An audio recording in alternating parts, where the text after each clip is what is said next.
Hello students, स्वागत है आपका सिद्धेश फैंटास्टिक फिजिक्स में। और आज के लेक्चर में हम सीखने वाले हैं structure of atoms and nuclei के बारे में। ठीक है, तो structure of atoms and nuclei ये जो चैप्टर है इसको हम एक्चुअल में दो पार्ट में डिवाइड कर देते हैं। एक होता है स्ट्रक्चर ऑफ एटम जो कि सेपरेट है, और दूसरा है स्ट्रक्चर ऑफ न्यूक्लियाई जो कि सेपरेट है। फंडामेंटल अगर इस चैप्टर का हम समझे तो आपको पता है कि महर्षि कणाद जो इंडिया के बहुत बड़े बहुत पुराने साइंटिस्ट माने जाएंगे, विशेषज्ञ माने जाएंगे, उन्होंने बताया था कि जो पूरा का पूरा एटम हो या फिर स्ट्रक्चर ऑफ एटम की जो बेसिक नींव है वो उन्होंने ही रखी थी।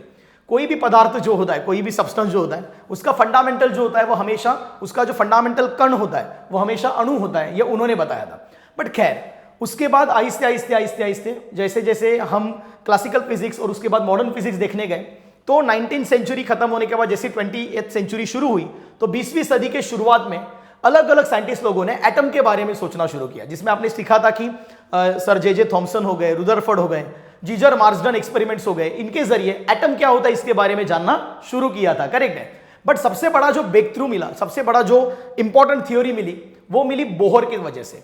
और इसीलिए सबसे इंपॉर्टेंट थ्योरीज में से एक माना जाता है बोहर के एटॉमिक मॉडल को। और आपके 12th स्टैंडर्ड की स्टडी में भी बोहर्स एटॉमिक मॉडल से ही ये जनरली पूरा स्ट्रक्चर ऑफ एटम जो है वो क्या होता है बेटा, शुरू होता है। करेक्ट है। तो ऐसे केस में हम जो शुरू करेंगे वो structure of Bohr atomic model से ही करेंगे, बिकॉज मैंने देखा है बहुत सारे बच्चों को ना इसके डेरिवेशंस में बहुत दिक्कत आती है।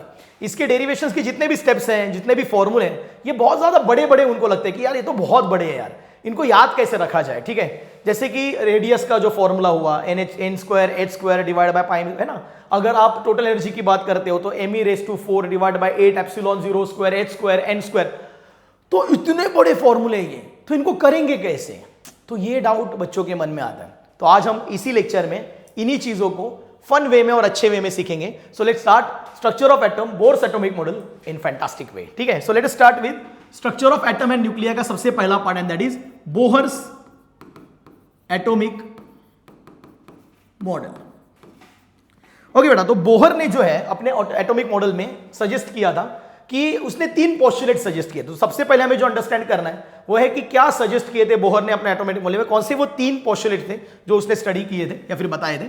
सो बोहर्स एटॉमिक मॉडल का सबसे पहली चीज जो है वो है इसके एटॉमिक मॉडल, या उसके अंदर उसके postulates. So Bohr's postulates of atomic model. चलिए, तो इसकी स्टडी कर लेते हैं हम लोग। तो एग्जैक्टली क्या बताया गया था बोहर के द्वारा उसको भी समझ लेते हैं। ठीक है, तो इसके टोटल ना बेटा 3 पोस्टुलेट्स है। कितने पोस्टुलेट्स है? 3 पोस्टुलेट्स है।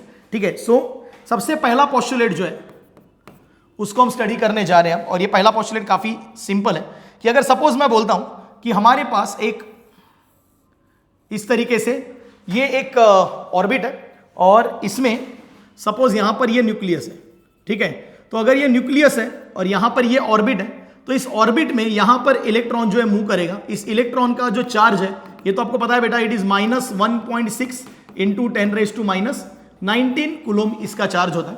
और यहां पर ये न्यूक्लियस है, आपको पता है कि न्यूक्लियस जनरली पॉजिटिवली चार्ज होता है। ठीक है, तो सबसे पहला सवाल जो लोगों के मन में आया वो ये आया कि अगर इलेक्ट्रॉन नेगेटिव है और न्यूक्लियस अगर पॉजिटिव है, तो इन दोनों में तो सर अट्रैक्शन होना चाहिए, और अगर ये अट्रैक्शन होना चाहिए तो न्यूक्लियस के तरफ इलेक्ट्रॉन ने अट्रैक्ट हो जाना चाहिए।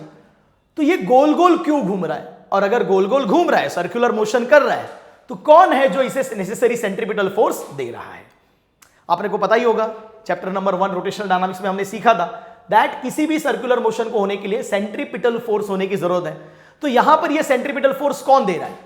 तो बोहर ने बताया कि ये जो सेंट्रीपिटल फोर्स यहां पर आ रहा है, that is towards the centre, ये आ रहा है ड्यू टू इलेक्ट्रोस्टैटिक फोर्स। किसकी वजह से आ रहा है? इलेक्ट्रोस्टैटिक फोर्स की वजह से आ रहा है। और इसीलिए सबसे पहला पोस्टुलेट जो है वो यही बोलता है that the necessary centripetal force given by electrostatic force. And what is the electrostatic force? It is very simple, 1/4πε0 Q1 Q2/r²। अब बेटा यहां पर ऐसा है कि अगर आपका हाइड्रोजन स्पेक्ट्रम है, सपोज हम ये पूरा पूरा हाइड्रोजन के लिए अगर स्टडी करते हैं, तो हाइड्रोजन के केस में होता ही है कि आपका जो Q1 है मतलब वो इलेक्ट्रॉन का चार्ज है, और Q2 जो है वो आपके न्यूक्लियस के अंदर के प्रोटॉन का चार्ज है। तो इन दोनों का चार्ज तो सेम ही होता है। तो in case of hydrogen atom, in case of hydrogen atom हम Q1 और Q2 दोनों को भी सेम ही लेंगे, बिकॉज वो चार्ज ऑफ प्रोटॉन और चार्ज ऑफ इलेक्ट्रॉन ही है। एंड जिसका वैल्यू हम सीधा सीधा इसको ई ले सकते हैं, क्योंकि दोनों का वैल्यू तो सेम ही है, तो कोई फर्क पड़ता नहीं है। तो इसीलिए ऑटोमेटिकली ये फॉर्मूला बन जाएगा, it will be M V square by R is equals to 1/4 pi epsilon 0 Q1 Q2 will become E into E, and what is E into E? It is very simple, it is E square and divided by R square. तो ये जो सबसे पहली चीज मिली थी, ये है आपका पहला formula due to Bohr's first postulate, right है। सो होपफुली आपको ये बड़ा समझ में आ गया होगा। फर्स्ट पोस्टुलेट का स्टेटमेंट ये है, whenever electron revolves around the nucleus in a circular orbit, the necessary centripetal force is given by electrostatic force between negatively charged electron and positively charged nucleus. तो ये इसका स्टेटमेंट है, ठीक है। So this is postulate of atomic module में सबसे पहला postulate है that why electron revolves around the nucleus in a circular way. कौन देता है सेंट्रीपिटल फोर्स? इलेक्ट्रोस्टैटिक्स देता है, इसका जो फोर्स होता है वो देता है सेंट्रीपिटल फोर्स। तो होपफुली आपको पहला पोस्टुलेट जो है वो समझ में आ गया होगा, ठीक है। अब बढ़ते हैं सेकंड पोस्टुलेट की तरफ। So let's go with second postulate. So अगर हम बात करते हैं what is the second postulate, ये बहुत इंपॉर्टेंट पोस्टुलेट माना जाएगा बेटा सेकंड पोस्टुलेट की अगर हम बात करते हैं, ठीक है। तो सेकंड पोस्टुलेट क्या बोलता है कि आपने सीखा होगा दैट एक न्यूक्लियस के अराउंड बहुत सारे ऑर्बिट होते हैं, जैसे कि एक ऑर्बिट हो गया, ये दूसरा ऑर्बिट हो गया, ठीक है, ये तीसरा ऑर्बिट हो गया, राइट, और यहां पर बीच में जो है वो न्यूक्लियस होता है, ठीक है, correct. Okay, so in that case अगर ये न्यूक्लियस है, ये पहला ऑर्बिट है, ये दूसरा ऑर्बिट है, ये तीसरा ऑर्बिट है, ठीक है। तो सवाल ये पैदा होता है कि इलेक्ट्रॉन्स इन्हीं फिक्स ऑर्बिट में क्यों घूमते हैं, इनके अलावा कोई और ऑर्बिट्स में क्यों नहीं घूमते सर? तो इलेक्ट्रॉन्स इन्हीं फिक्स ऑर्बिट्स में क्यों घूमते, इनके अलावा क्यों नहीं घूमते? तो यहां पर बनता है बोहर के सेकंड पोस्टुलेट का खेल आ जाता है बेटा। और बोहर का सेकंड पोस्टुलेट आपको यह बोलता है कि इलेक्ट्रॉन सिर्फ उन्हीं ऑर्बिट्स में घूमेगा। गौर से ध्यान दो, इलेक्ट्रॉन सिर्फ उन्हीं ऑर्बिट में घूमेगा जिसमें उसका angular momentum NH divide by 2 पाई बनेगा। NH डिवाइड बाय 2 पाई का मतलब है integral multiple of H upon 2 पाई बनेगा। मतलब it will revolve in only those orbit in which its angular momentum is equals to integral multiple of H divided by 2 पाई। अब H तो आपको पता है, H होता है प्लैंक्स कांस्टेंट। प्लैंक्स कांस्टेंट की वैल्यू भी आपको बेटा पता होनी चाहिए। H की जो प्लैंक्स कांस्टेंट की वैल्यू है दैट इज 6.63 इंटू 10⁻34 और प्लैंक कांस्टेंट का यूनिट है बेटा जूल सेकंड, ठीक है। तो ये वैल्यू भी आप याद रखिए। So angular momentum that is L should be equals to NH divided by 2 pi, जहां पर N का मतलब क्या होता है बेटा? इंटीग्रल मल्टीपल, इंटीजर है एक। So NH divided by 2 pi. तो व्हाट इज L? L का मतलब होता है it is angular momentum, formula आपको पता है that is mvr is equals to NH divided by 2 pi, और ये है बोहर का सेकंड पोस्टुलेट, ठीक है ना। अब बात करते हैं इसके थर्ड पोस्टुलेट की। तो थर्ड पोस्टुलेट भी काफी आसान है बेटा, थर्ड पोस्टुलेट मैं यहीं पर कर लेता हूं, ठीक है। अगर हम बात करते हैं कि इसका थर्ड पोस्टुलेट क्या है, तो थर्ड पोस्टुलेट आपको यह बोलता है कि इलेक्ट्रॉन जब हायर ऑर्बिट से लोअर ऑर्बिट्स की तरफ या फिर हायर एनर्जी लेवल से लोअर एनर्जी लेवल की तरफ जब जंप करता है तो अपने में से जो एक्सेसिव एनर्जी है उसे बाहर फेंक देता है। अब हायर एनर्जी लेवल मान के चलते कि 100 है और लोअर एनर्जी लेवल मान के चलते कि 80 है। अगर उसको 100 से 80 पे आना है तो जो एक्स्ट्रा 20 है उसका क्या करेगा? अपने पास रखेगा? नहीं रखेगा, वो अपने में से उस एनर्जी को बाहर एमिट कर देगा, और ये जो एमिट करेगा वो रेडिएशंस के फॉर्मेट में बाहर एमिट हो जाएगी। तो सपोज अगर मैं बोलता हूं कि दो एनर्जी लेवल्स हैं, जो पहला एनर्जी लेवल है इसे हम नाम देते हैं EN, N मतलब फर्स्ट रहेगा सपोज, और जो नेक्स्ट एनर्जी लेवल है वो है EM। रिमेंबर हम नंबर ले रहे हैं N और M, where N is previous and M is latter. Alphabetical order तो आपको पता है, ठीक है ना, बट यहां पर उल्टा है। यहां पर N जो है वो पहला ऑर्बिट रहेगा और M जो रहेगा वो क्या रहेगा? आपका लेटर ऑर्बिट रहेगा, ठीक है। So N is previous orbit and M is the latter orbit. अगर ऐसा ही है तो हम क्या करेंगे कि अगर सपोज इलेक्ट्रॉन पहले लेटर ऑर्बिट में था यहां पर, और वहां से अगर वो जंप करके प्रायर ऑर्बिट में अगर आ जाता है लाइक दिस, ठीक है, तो अगर इसका जंप लेटर ऑर्बिट से प्रायर ऑर्बिट की तरफ है तो अपने में से जो भी रेडिएशंस बाहर फेंकेगा, ठीक है, एनर्जी रेडिएशन के रूप में जब बाहर फेंकेगा तो वो इस तरीके से रहेगी, और ये होगा H न्यू के फॉर्मेट में, where H is Planck's constant and nu is frequency of the radiation.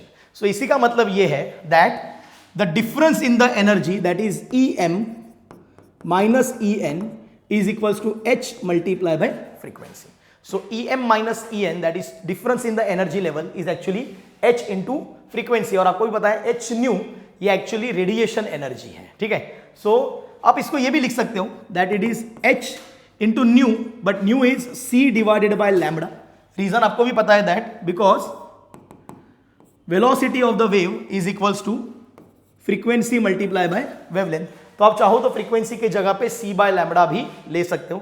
तो आप H न्यू बोलिए तो भी चलेगा, HC बाय लैम्बडा बोलिए तो भी चलेगा. आपको भी पता है दैट C का वैल्यू जो होता है वो होता है 3 इंटू 10⁸ मीटर पर सेकेंड. मतलब ये लाइट की स्पीड इन वैक्यूम या फिर फ्री स्पेस में है, ठीक है. So EM minus En is equal to H nu और it will be HC by lambda. ये जो है that is Bohr's third postulate. Correct students. So यहां पर हमने देखा बोहर का सेकंड पोस्टुलेट भी कि भाई उन्हीं ऑर्बिट्स में क्यों घूमेगा, क्योंकि उन ऑर्बिट्स में h/2π का इंटीग्रल मल्टीपल जो है वो कंप्लीट हो जाता है which is equals to their angular momentum. अब ये कंडीशन तो फुलफिल होना ही चाहिए, ठीक है. तो कुछ लोगों के माइंड में एक क्वेश्चन जरूर आता है बेटा कि सर देखिए इसका एक्सप्लेनेशन तो समझ में आ गया कि भाई एनर्जी डिफरेंस जो होगा वो रेडिएशन एनर्जी के रूप में निकल जाएगा. चलो ठीक है सर, ये तो समझ में आ गया. पहला वाला भी जो है पोस्टुलेट वो भी समझ में आ गया कि भाई चलो नेसेसरी सेंट्रीपिटल फोर्स जो है वो चार्जेस है तो इलेक्ट्रोस्टैटिक फोर्स से आ जाएगा. चलो इसका भी सर आंसर मिल गया. बट सर इसका आंसर क्या है, why this, why MVR is equals to NH/2π, कोई और क्यों नहीं.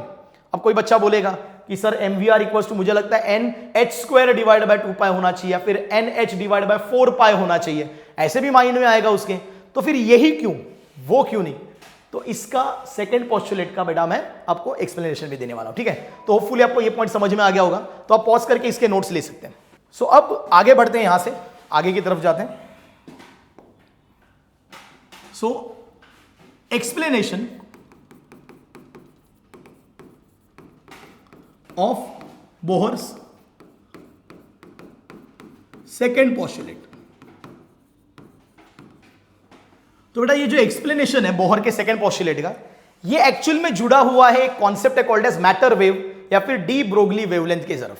तो अगर आपको डी ब्रोगली वेवलेंथ नहीं पता है तो थोड़ा बहुत आपको एक्सप्लेन कर देता हूं. According to Victor Louis de Broglie, उन्होंने ये बताया था कि अगर कोई भी मैटर अगर आप आगे की तरफ फेंकते हो तो हर मैटर अपने साथ एक वेव एसोसिएट करती है और वो वेव जो है वो उस मैटर से निकलती है.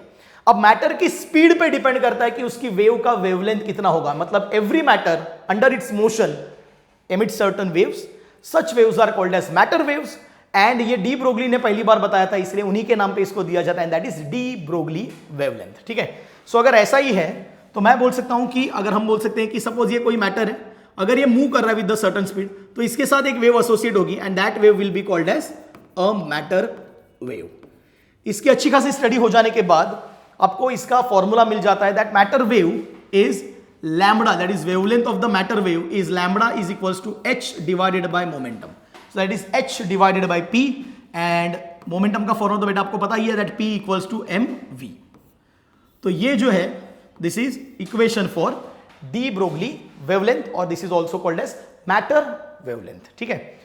तो अब सेकेंड पोस्टुलेट के साथ इसको कैसे जोड़ा जा सकता है, तो ये बहुत ही इंटरेस्टिंग सा पैटर्न है. गौर से ध्यान दीजिए कि एग्जैक्टली इसमें क्या होता है कि अगर सपोज हम ऐसा मान के चलते हैं दैट सपोज हमारे पास यहां पर ये एक ऑर्बिट है, ठीक है. तो इस ऑर्बिट को हमने यहां पर रखा हुआ है और इसके सेंटर में सपोज न्यूक्लियस है व्हाटएवर, ठीक है. तो यहां पर मैं न्यूक्लियस ले रहा हूं, ओके. तो ये न्यूक्लियस है. तो होता ही है कि इसमें जो इलेक्ट्रॉन है, फॉर एग्जांपल अब यहां पर सपोज कोई इलेक्ट्रॉन है, ठीक है. तो जब ये एक राउंड कंप्लीट करके यहां पर आएगा तो ऑब्वियसली इलेक्ट्रॉन भी एक तरीके का मैटर है, करेक्ट है. इलेक्ट्रॉन भी एक तरीके का पदार्थ है, एक तरीके का मैटर है. इसको मास है 9.1 इंटू 10⁻³ kg मास है इसका, मतलब ये भी एक तरीके का मैटर है. और अगर इलेक्ट्रॉन अराउंड घूमता है न्यूक्लियस के गोल गोल तो ऑब्वियसली ये भी अपने पीछे एक मैटर वेव को छोड़ेगा ही छोड़ेगा. तो इलेक्ट्रॉन सिर्फ उन्हीं ऑर्बिट्स में घूमेगा जहां पर कंप्लीट मैटर वेव्स एसोसिएटेड होंगी, ठीक है. फॉर एग्जांपल सपोज यहां से वो आगे जा रहा है तो ये मैटर वेव्स कुछ इस तरीके से एसोसिएट रहेंगी लाइक दिस. अब आप अगर देखो तो यहां पर एक वेव, दूसरा वेव और तीसरा वेव कंप्लीटली एसोसिएट हुआ है 3 लैम्बडा हम बोल सकते हैं, क्योंकि 3 वेव्स एसोसिएट हुए हैं। अच्छा, कुछ ऑर्बिट्स ऐसे भी होंगे जिसमें 4 वेव्स एसोसिएट होंगी, कुछ ऑर्बिट्स ऐसे होंगे जिसमें 5 वेव एसोसिएट होंगी। बिल्कुल भी कोई 3.5 वेवलेंथ, 3.75 वेवलेंथ, 3.6 वेवलेंथ ऐसे नहीं होना चाहिए। कंप्लीट वेव्स इसके अंदर एसोसिएट होनी चाहिए, तभी जाके जो एनर्जी है वो बरकरार रहेगी, तभी है कि एनर्जी का लॉस नहीं होगा। बिकॉज इलेक्ट्रॉन जो है वो कंटिन्यूसली ऑर्बिट में घूमते रहेंगे, और अगर वो कंटिन्यूसली ऑर्बिट में घूमते रह रहे हैं तो जब कंप्लीट वेवलेंस होती है तो उनकी एनर्जी का लॉस नहीं होता, अदरवाइज एनर्जी का लॉस हो जाएगा एंड देन फिर वो स्टेबल ऑर्बिट नहीं माना जाएगा। स्टेबल ऑर्बिट वहीं पर है जहां पर electrons continuously without emitting any excessive energy continuously उसी ऑर्बिट में घूम रहे हैं, और ये तभी पॉसिबल है अगर उन्होंने दिया हुआ वेवलेंथ जो है वो कंप्लीट हो जाता है उस ऑर्बिट के अंदर। तो अगर ऐसा ही है तो क्या हम ये बोल सकते हैं that the circumference of the orbit, circumference of orbit should occupy n number of matter wavelength, n number of matter wavelength, मतलब 2 वेवलेंथ हो, 3 हो, 4 हो, 5 हो। फॉर एग्जांपल यहां पर 3 वेवलेंथ्स आ गई है, तो सर्कमफरेंस ने n number of matter wavelength को एसोसिएट कर लेना चाहिए। तो बेटा बोल सर्कमफरेंस का फॉर्मूला क्या है? सर्कमफरेंस का फॉर्मूला है सर 2πr, ये सर्कमफरेंस का फॉर्मूला है, सही है। Should be equals to n times matter wavelength, सही है। And 2πr is equals to n into matter wavelength. बेटा मैटर वेवलेंथ का फॉर्मूला क्या है? यहां पर matter wavelength is h upon mv, तो मैं यहां पर ले रहा हूं h डिवाइडेड बाय mv। तो अगर ऐसा ही है तो हमें क्या करना है? सिर्फ और सिर्फ 2π को यहां भेजना है डिनोमिनेटर में और mv को यहां लेना है। सो देयरफॉर ये हो जाएगा mvr is equals to nh divided by 2π, और यहां पर हमारा बोहर का सेकंड पोस्टुलेट जो क्या हो जाता है बेटा? प्रूव हो जाता है that angular momentum should be nh divided by 2π, क्योंकि अगर ऐसा होगा तो ही वो स्टेबल ऑर्बिट होगा, क्योंकि उसमें डी ब्रोगली वेवलेंथ जो है वो कंप्लीट हो जाएगी, इनकम्प्लीट नहीं रहेगी। बस यही इसके पीछे का रीजन है। होपफुली आपको ये चीज समझ में आ गई होगी, तो आप इसके नोट्स भी ले सकते हैं। सो यहां तक हम लोगों ने बोहर के एटॉमिक मॉडल के पोस्टुलेट्स को अंडरस्टैंड किया है। फर्स्ट पोस्टुलेट ये बोलता है दैट सेंट्रीपिटल फोर्स मिलता है तब जाके वो रिवॉल्व होगा around the nucleus electron. Second postulate बोलता है कि mvr should be equals to nh upon 2π, और थर्ड पोस्टुलेट बोलता है that em minus en, that is difference in the energy level, is emitted in the form of radioactive addition, है ना। सो radiations के मार्फत जाएगा h न्यू के मार्फत या hc बाय लैम्बडा के तरीके से, ठीक है। सो होपफुली आपको बोहर के पोस्टुलेट्स अंडरस्टैंड हो गए होंगे, बिकॉज अगर ये अंडरस्टैंड हो गए तो हम जरूर आगे बढ़ सकते हैं और हम radius of Bohr orbit and velocity of the Bohr orbit को भी अंडरस्टैंड कर सकते हैं। सो अभी के लिए फिलहाल इतना ही। नेक्स्ट लेक्चर में हम देखेंगे कि किस तरीके से हम radius and velocity of the Bohr orbit के साथ जाएंगे। Thank you so much.